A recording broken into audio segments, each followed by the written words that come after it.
nggak usah takut lah, mulai saja. Nanti hasil itu biasanya akan mengikuti.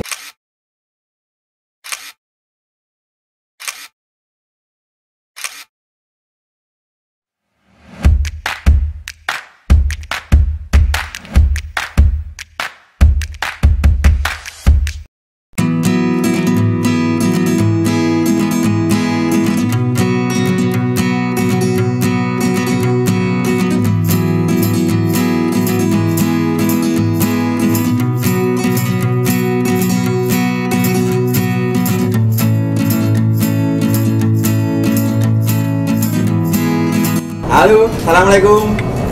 Perkenalkan, nama saya Widodo. Saya dari Ternak Semut Broto Soroklaten, RT 03, Kelurahan Sidokarto, Kecamatan Godean, Kabupaten Sleman, Daerah Istimewa Yogyakarta. Jangan lupa sebelum menonton, sebelum menyimak, like dulu, subscribe dulu, biar semuanya nyaman, nontonnya juga fokus. Baik kawan-kawan, di sini saya akan menyampaikan bagaimana tata cara ternak semut broto, bagaimana menangkapkan ternak semut broto, dan bagaimana cara memanennya. Karena ternak semut broto ini gampang, mudah sekali, tapi tidak boleh digampangkan, tidak boleh dimudahkan. Semua ada tahapan-tahapan, semua ada runtun-runtunnya. Harapan saya, dengan kawan-kawan menyaksikan atau melihat tayang ini, bisa segera mulai apa yang dinamakan ternak semut broto itu. Saya mulai mendalami atau mulai ternak semut ini sekitar tahun 2009. Di perjalanan waktu banyak kawan-kawan yang sudah ikut mulai juga. Saya senang sekali. Cuman ada suatu hal yang memang kawan-kawan harus perhatikan. Seperti yang tadi saya bilang, ternak semut itu gampang, ternak semut itu mudah, tapi juga nggak boleh dimudahkan, nggak boleh digampangkan. Ingat, semut ini adalah tidak suka hal-hal yang berbau tajam kimia. Artinya media ini sangat pengaruh sekali. Jadi jangan asal pakai media. Semua memang bisa, tetapi semut ini nyaman apa tidak, ini yang harus kita perhatikan. Kalau asal kita membuat atau kita ternak, hasilnya juga nggak ada. Nah ini kan sayang sekali, sudah kita udah capek-capek, sudah memulai tapi nggak ada hasilnya. Sedangkan ternak ini yang kita harapkan hasilnya. Makanya kawan-kawan harus lihat, harus menyaksikan ini nanti sampai selesai, jangan setengah-setengah, sehingga full informasinya itu benar-benar semua terserap seperti itu. Jadi harapan saya mau mengikuti apa yang sudah kami lakukan. Karena apa? Kawan-kawan yang sudah mulai itu sudah saya acungi jempol, sudah bagus lah. Cuman permasalahannya hanya kurang sedikit saja. Apakah mereka salah? Tidak. Apakah mereka kurang benar? Tidak. Semua benar. Salah dan benar itu semua ada ukuran, ada takarannya. Dan yang mengukur atau yang menyatakan salah dan benar adalah pengunjung atau pemirsa. Oh ternyata ternaknya si A seperti ini, ternak si B seperti ini, sehingga pengunjung ini tahu dan bisa membedakan. Oh ternyata yang bagus punya si A seperti itu. Punya saya bagus belum tentu, punya saya transkripsi belum tentu. Tetap nanti yang menilai adalah pengunjung. Untuk itu saran saya, media harus diperhatikan. Ingat, semut tidak suka hal-hal yang berbau tajam kimia. Bagaimana kalau dengan media plastik? Media plastik adalah sesuatu yang sangat-sangat berbau tajam kimia. Artinya semut tidak akan nyaman di dalam media plastik itu. Tapi tetap saya tidak akan menyalahkan dan tidak akan membenarkan. Silahkan saja mau pakai medianya apa saja, monggo silahkan. Yang jelas semut tidak suka hal-hal yang berbau tajam kimia. Ingat, ini salah satu kunci juga di dalam, walaupun nanti ada banyak di dalam ternak semut broto ini. Yang kedua, ruangan itu seyogianya harus ada sirkulasi udara yang cukup. Tidak usah diukur sekian suhunya, nggak usah. Buat apa ini mempersulit diri namanya? Oh ternak semut broto harus sekian derajat, nggak usah. Kalau yang di alam siapa yang mau ngasih ukuran suhu? Nggak ada kan. Artinya kita tuh harus jeli.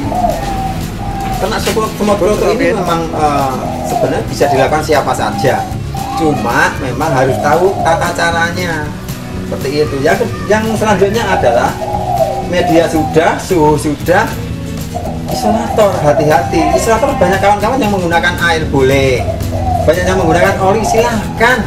Yang memakai minyak goreng, monggo silahkan, boleh, bagus. Cuma permasalahannya, kalau kita menggunakan oli ini adalah salah satu unsur kimia yang aromanya tajam sekali. Artinya semut pun tidak suka dengan bau atau aroma oli ini. Makanya kawan-kawan kalau medianya pakainya di bawahnya apa, isolator pakai oli, itu lama-lama juga akan habis. Toh ini pun juga akan habis, tetapi berbeda. Artinya semut ini tidak suka, memang benar-benar tidak suka hal-hal yang berbau tajam kimia. Terus selanjutnya lagi ada juga ternak semut yang dilubangi banyak. Nah, ini apakah benar apa salah? Semuanya benar, semua akan kita kembalikan ke kondisi alam. Coba amati sarang semut yang ada di alam, berapa lubangnya? Kalau lubangnya itu 1, berarti ini pun harus 1. Kalau lubangnya 2, sini pun harus 2. Cuma nanti kita tes, bagaimana kalau kita kasih lubang 2? Yang 1 pasti akan ditutup. Percaya nggak percaya, praktekkan.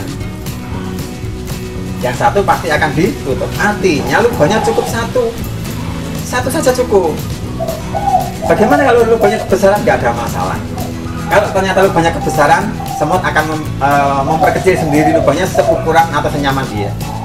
Jadi nggak usah khawatir lubangnya besar dan kecil, nggak usah khawatir. Yang jelas lubangnya hanya 1. Selanjutnya, kalau ternak semut itu harus pakai disemprot, boleh, silahkan saja. Cuma permasalahannya sama, buat apa disemprot? Untuk apa disemprot? Toh kalau disemprot malah semakin membuat media ini kotor, membuat bercak-bercak, sehingga dilihat juga nggak nyaman, nggak nyaman. Makanya yang alami saja, nggak usah disemprot. Tapi apakah yang menyemprot itu nggak boleh? Boleh saja, silakan saja. Cuman permasalahannya dampaknya seperti apa dan untuk apa dampaknya. Ternak yang menggunakan plastik itu suka disemprot biasanya. Ingat, yang memulai atau mengalami ternak semut kerutu dengan media plastik, biasanya ini mohon maaf sekali, biasanya hanya ada 2 kemungkinan. Kemungkinan pertama biasanya hanya coba-coba, yang kedua atau meniru dan sebagainya. Dulu saya mengalami ternak ini saat sekolah saya kursus. Artinya saya tidak mau keluar dari tempat saya kursus, saya tidak mau keluar dengan tempat saya sekolah. Saya tetap akan mengikuti runtun-runtunnya seperti apa. Ini yang akan saya lakukan terus, dan ini yang membuat sampai saat ini saya masih eksis di dalam ternak semut ini. Jadi kalau memang kawan-kawan mau, istilahnya mau jangkanya panjang, mau eksis, ya seyogianya harus ada tempat konsultasi, tempat bertanya. Jadi ya kalau hanya sekedar bisa sih bisa, coba-coba itu bisa. Cuman permasalahannya tetap nanti kepentok dengan masalah. Ketika sudah kepentok dengan adanya masalah, mau tanya sama siapa kalau hanya coba-coba? Mau tanya sama siapa kalau hanya meniru? Nggak ada tempat untuk bertanya. Ya saya kan ada tempat bertanya, berkonsultasi, tempat bertanya, tempat mengadu, ada saya. Jadi ini yang berbeda dengan yang lain. Artinya tetap kita ada tempat berkonsultasi. Terus selanjutnya lagi, ada yang mengatakan kalau ternak semut ini nanti hasilnya telurnya kok lebih baik yang di alam. Boleh saja yang mengatakan ternak semut ini hasilnya kurang bagus atau bagus yang di alam. Permasalahannya yang mengatakan semut ini bagus dari alam, apakah ada fakta-faktanya, bukti-bukti? Tidak ada. Nah, saya kan udah ada uji labnya. Oh, kandungannya protein sekian, saya punya labnya, ada labnya. Jadi saya mengatakan berdasarkan fakta, berdasarkan data, bukan hanya sekira-kira atau katanya, bukan. Saya semua ada data semuanya. Jadi bagi kawan-kawan yang nanti memulai, suka kalau bahasa Jawa itu didondoni, nggak usah takut lah, mulai saja. Nanti hasil itu biasanya akan mengikuti, nggak ada masalah. Terus suhu sudah, media sudah, ingat, minum dan pakan.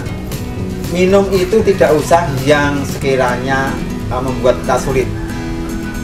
buatlah minum semut ini yang gampang-gampang saja. Intinya manis, tapi manisnya manis wajar saja lah.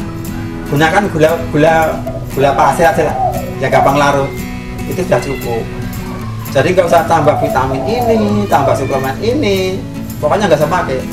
Kita bisa bayangkan bagaimana kalau semut yang di alam atau yang dilihat, siapa yang mau masuk vitamin? Apa pernah minta vitamin? Semut itu tidak pernah. Intinya yang penting minuman itu manis. Bahkan juga sama halnya, semua serangga mau. Ada belalang, jangkrik, semua mau lah. Cuma karena ini kita kenakan buat kunjungan orang, biar dilihat nyaman, biar dilihatnya rapi, nyaman, enak, kita pakai ular hongkong saja.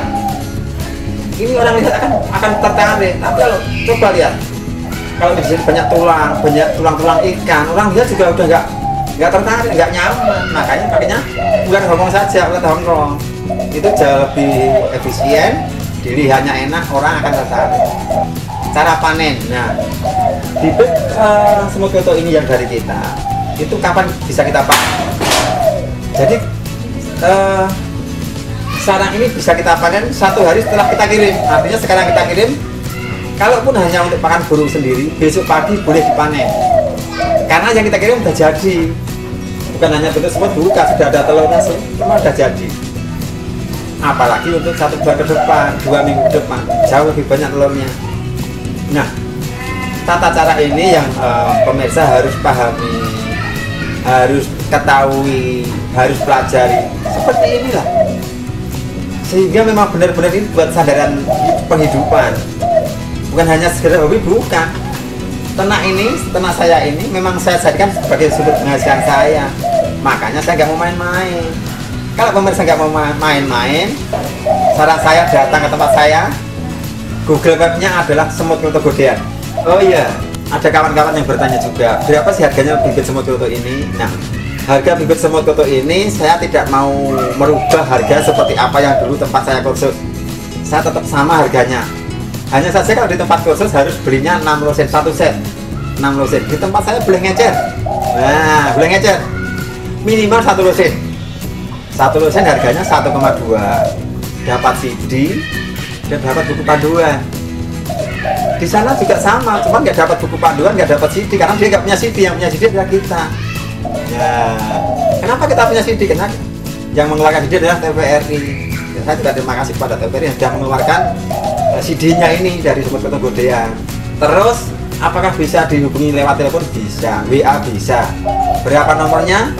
0878 7754 0457. Saya tunggu kedatangannya. Sampai jumpa lagi.